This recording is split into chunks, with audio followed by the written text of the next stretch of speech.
Welcome back to Upper 90, where the MLS All-Star roster should be released very soon and may be even out by the time you're viewing this video. But reports are suggesting that the MLS All-Star roster will have a few shock inclusions, aka players who do not deserve the call-up, so I figured I should make a video on what the MLS roster should look like, and then when it comes out, you can all compare this video to what the roster actually does look like. I will, of course, be outlining who I believe those 11 starters should be, as well as the rest of the entire full 25-man roster, and we can start in the goalkeeper position, obviously, where the starter should be Roman Burki, the St. Louis City goalkeeper. He has by far the most goals prevented in the league this season, and there was some criticism about his contract when he signed for St. Louis, which I told you at the time was ridiculous because he's not even a DP, but nobody is complaining now. As you can see, he has been the best goalkeeper in the league and has helped St. Louis to be currently top of the Western Conference. At the left back position, I have Caleb Wiley, and he may be playing at the left wing position most of the time, but he's a left back in the All-Star voting. Don't blame me, blame MLS. He was actually robbed of many appearances during the international break because he was with the U20 internationals at the World Cup, where he did score as well.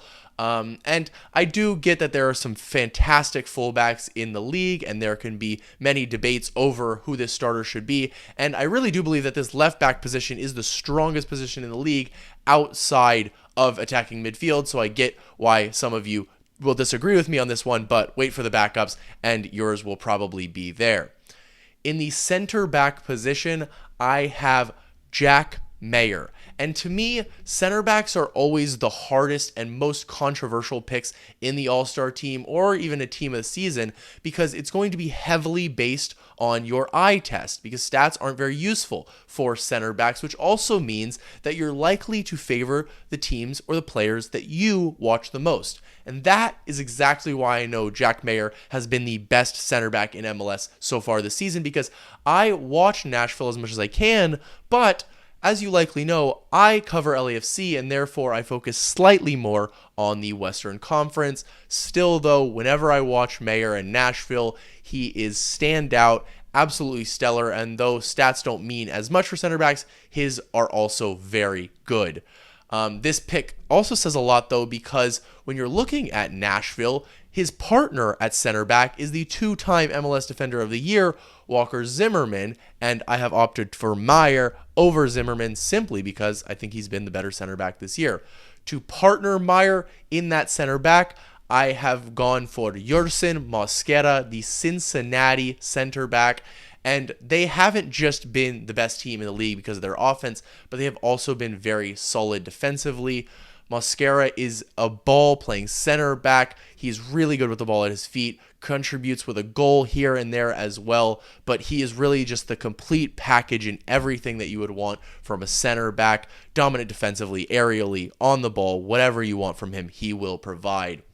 Onto the right back position, and I'm sure this pick will shock you most, but to me, he deserves it, and it is Juan David Mosquera, the Portland Timbers right back. To me, he has been the best player for the Timbers this year, better than Evander or anybody else on that team. He was bought for $1.8 million last summer, choosing the Timbers over La Liga side Villarreal, and Timbers have actually rejected a big bid from Europe already, and more are expected to come in the coming months. So I think he has been consistent and impactful, and I absolutely love watching him, and I advise you to watch him as much as you can while he's still in MLS, but that is the exact type of player that I want in an All-Star game, so he would be my starter at right back. Moving into the midfield now, at defensive midfielder position, I would put Aiden Morris, and he may be only 21, but to me there is no debate for this pick. He has 5 goal contributions this season to go along with his incredibly impressive defensive stats. If you look up breakout season in a dictionary, you would find a picture of Aiden Morris in 2023. Last year, he was a promising young talent, but this year, he has been the best defensive midfielder in the league, better than the likes of Jose Martinez in Philadelphia, better than the likes of Ilie Sanchez at LAFC. He has been utterly fantastic. And he's, of course, gotten the USMNT call-up that he has fully deserved. Now, there are two attacking midfielder positions for the MLS All-Star team, the first of which has to be Hani Mukhtar. He is the most goal contributions leader at 19. He has the top scorer leader right now in MLS with 13. He is the reigning MVP. He is the favorite to go back-to-back for MVP. There is no question about that pick, obviously. Next to him in the attacking midfield position, I would put Thiago Almada. He is second in goal contributions this season. He has the most key passes in the league, and he has scored, in my opinion, the goal of the season with that unbelievable free kick postage stamp in the upper 90. Unbelievable. Into now the front line. I would put on my left wing Christian Espinoza. He was, of course, an early MVP favorite, and he's fallen off the pace since then. Still technically a Golden Boot candidate with 8 goals, but the creativity is what makes him so lethal. He is tied for 4th most goal contributions with 8 goals, 4 assists, and he is second in key passes behind Thiago Almada, showing the creativity that he brings from the winger position. To me, he should be included there for the San Jose Earthquakes. In the center forward position, I really don't think there should be a debate either. Here, it has to be Denny Bawanga, the LAFC striker.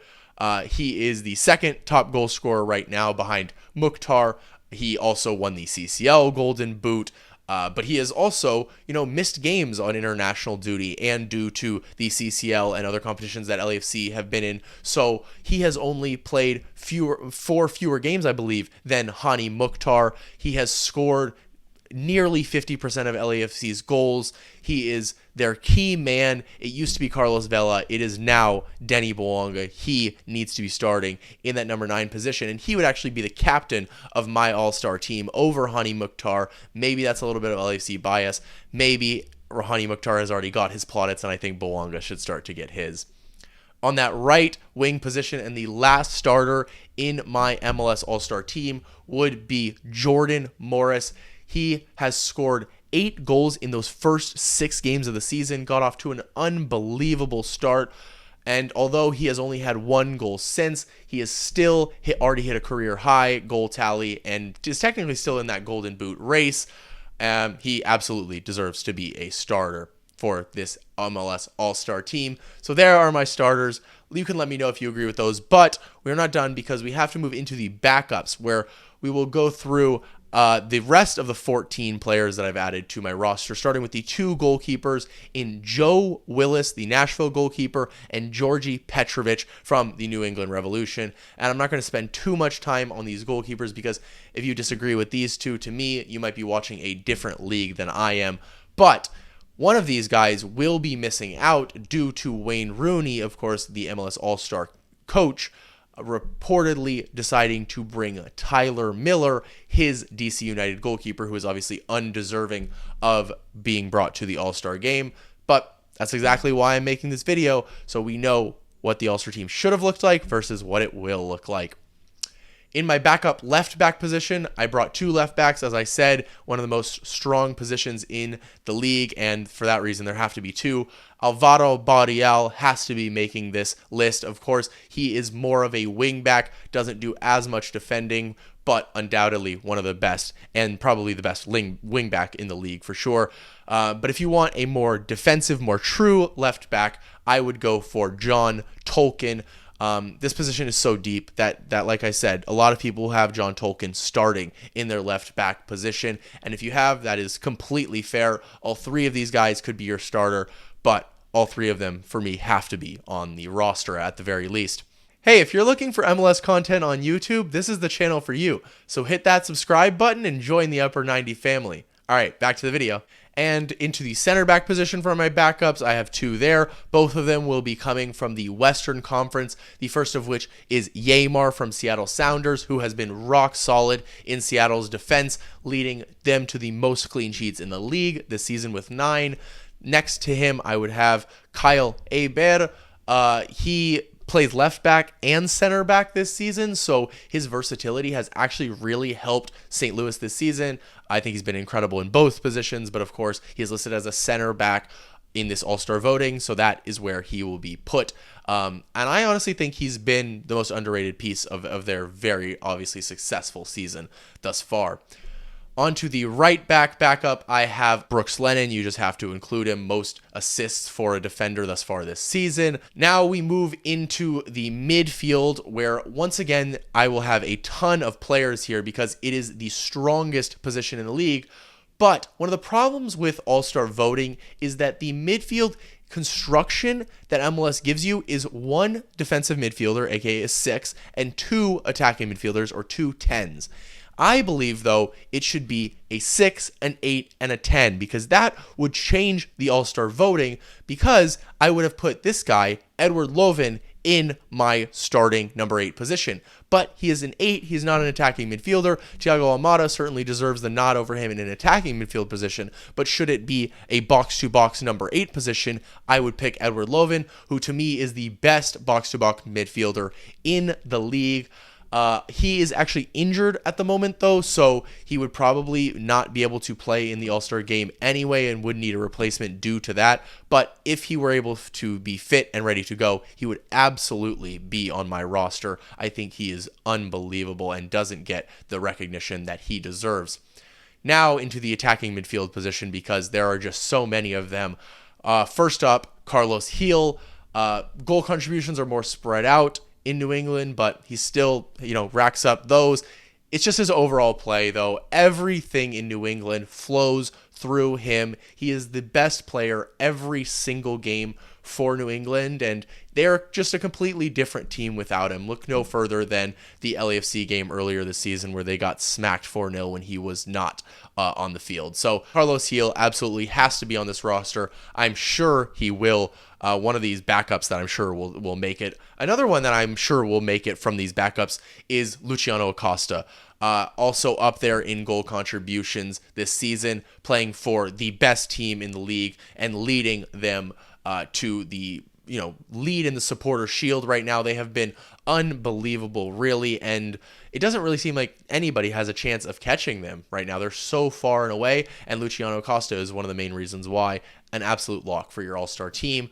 Now we get into maybe a little bit of murky area, but these guys I think should be on there as well. Lucas Zelarayan, more goal contributions than Luciano Acosta, and one of my personal favorites because I think he's just pure entertainment. And if you want entertainment, you go watch Columbus Crew, because him, along with Cucho Hernandez, who could have made this All-Star roster himself. He doesn't, spoiler alert, in my opinion.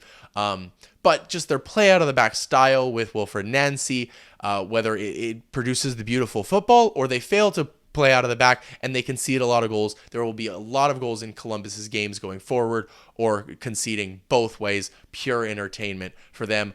The last attacking midfielder that I put on my team, Daniel Gazdag, the key man for the Union, and he has been obviously for years now. The stats will always come in that number 10 position, and he's on penalties. He's not quite as incredible as he was last season. I don't think that's really possible, or anybody should expect that incredible season that he had last season.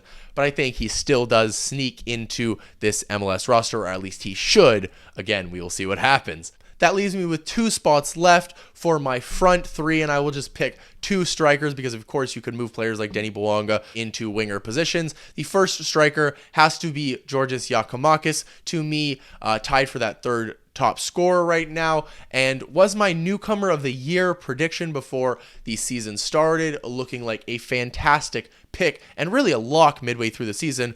However, of course, last time it looked like a lock with Chofis back in 2021. Then Chicho Arango arrived mid-season, stole that award from him, and Chicho Arango has arrived once again back, but he actually isn't the main guy with a claim to steal the Newcomer of the Year award away from Georgios Giacomakis. I think there's a guy in Miami who might want to do that.